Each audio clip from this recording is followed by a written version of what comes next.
best in the world, baby. What's up? You live with your boy Sonwa Boteta, aka the best in the whole world, right here on the Best in the World podcast, of course, man. Thank you so much for listening and engaging with us, man. Here we always try to portray something awesome, something positive, and something that's super engaging. I hope you guys have been checking out the channel. I just want to say thank you so much for all the love that's out there, man. It's absolutely overwhelming, you know. I'm so blessed to experience volumes of people who can actually appreciate and engage. So big shout out to everybody. So today, man, I just want to start off our second official episode of the podcast. This is the actual podcast, but there's also different stuff on the channel, of course, on YouTube. So big shout out to everyone for that. But yeah, today I want to talk about something that's actually food for thought in my engagement. You know what I mean? Because there's something I just want to get off my chest, because I believe we all have the right to share our 2 cents. And I feel like, social media though, man. I feel like there's so much of an overdose on it now that some of the things that are being put out there, it's almost like they don't have the entire right intention, you know, because I'm not into finger pointing. I'm just looking at the derailment of what you're putting out there. You know what I mean? Can it help someone? Is it something that's worthwhile? Because as a person, what I feel like social media has done, it has given everyone a voice. Literally, you can have your voice. You can say whatever you want to anyone. It's just a matter of them paying attention or checking it out. Or you can even put messages out there. That's why the situations such as your stories and even your wall and your feeds, it's always been there for a while. But I feel like some of the things that are being put out there, man, it's a taste of our measurements and what we're going through.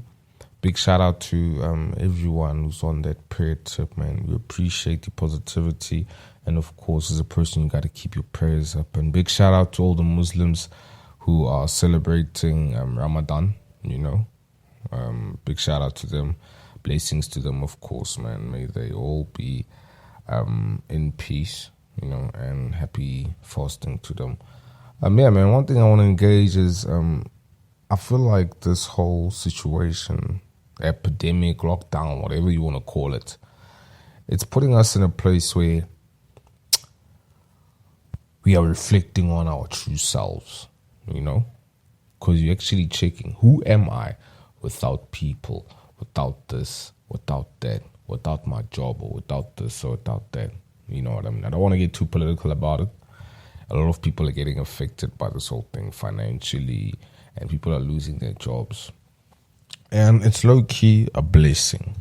The reason why I say this is because it's an opportunity that we're given to actually check out and check, who are you as a person? What's your purpose? Are you living for something? Are you doing something? Who are you? And no one can answer that question but yourself. It's a crazy thought if you think about it. But make sure you handle it and attack it in such a way whereby you don't put pressure on yourself, man. You don't need that. Because what pressures do we have? Do you have to wake up for work early in the morning? No. Do you have to do this? No. We are in a predicament where we have to stay at home just to protect ourselves. They're saying that we should protect ourselves. And I'm sure a lot of people have been getting SMSs from their networks or their banks, because I get SMSs every day from the South African government encouraging you, hey, stay inside, wash your hands, all those normal safety precautions that we've been seeing. But yeah, man, it's actually an opportunity for us to actually reflect on who we are in such a different way, to the point whereby you have to face yourself. You don't have a choice. And a lot of thinking is going to be done, or has been done already. But I mean, like, we're on day 30 something. Like, oh, we deep in there, you know. And it's obviously it's going to be something that's going to be continuing. So it's actually a season. And like all seasons, it shall pass. It just depends on you and your temperament and how strong your willingness is, man. Because you have to. I mean, you have to be in a good and proper engagement and stay calm. I feel like this time is giving everyone a chance to stay calm. Be yourself.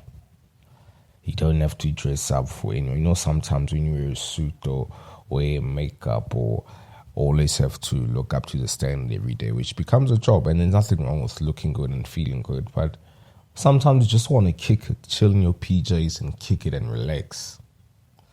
And it's okay. And I feel like this is a season of doing that. It's all season. And what happens through a season? Sometimes things get comfortable and sometimes things get uncomfortable. You know?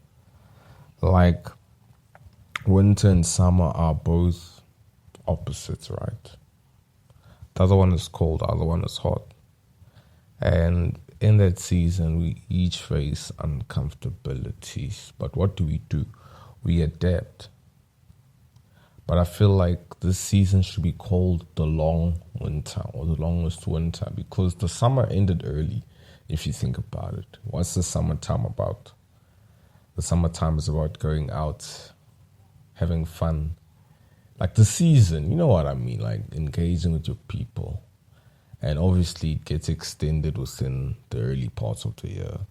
And as summer was just about to end, we were hit with this thing, which is international. And I've been actually checking out stats, but I don't want to head into that direction.